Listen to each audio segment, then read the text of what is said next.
Well, I did put a remote battery cutoff on my skid steer. Will help a couple of things.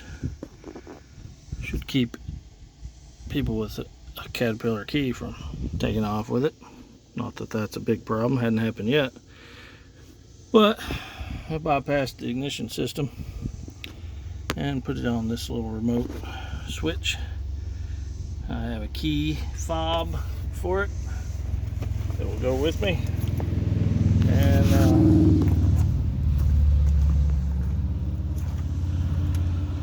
I think the other side of that is it should stop the battery drain that is somewhere within the ignition system up here.